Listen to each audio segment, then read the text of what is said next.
Hey, you guys, and welcome to American Culture. An interesting thing happened today.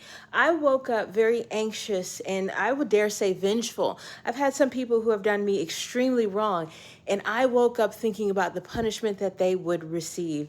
And the interesting thing happened, I then became anxious about this to the point to where I didn't want to go anywhere and I was stopping.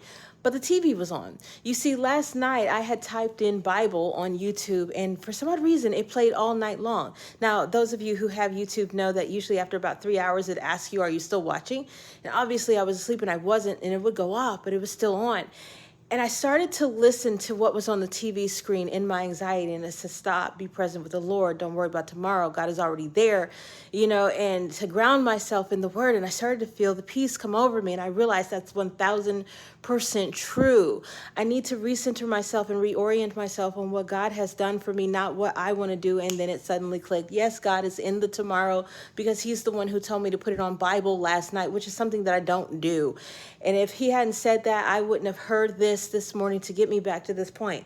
I say all that to say this: those people who are making you anxious, who have got you all up in a tizzy, is simply because the anxiety is not coming from fear or worry, but just you stepping out on your own authority and you trying to provide a result that's not necessarily there for you to provide. For example, with me, vengeance is His. It belongs to the Lord. And I had to give whatever they had coming back to them. Lord, let them have whatever it is their thoughts and actions bring them.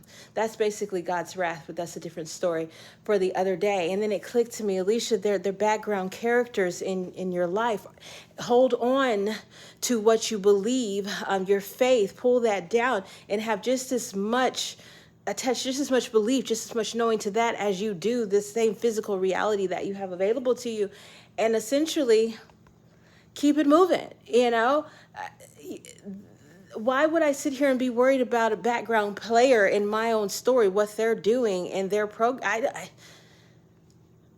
deprogram them from their importance and move along. So yeah, there are people in your life that they need the punishment. They do. You know that. You're sensing now you need correction.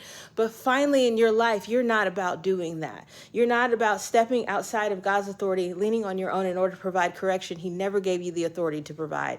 You are staying underneath His wings, doing what He tells you to do, and there's peace in that. Have a blessed day, you guys.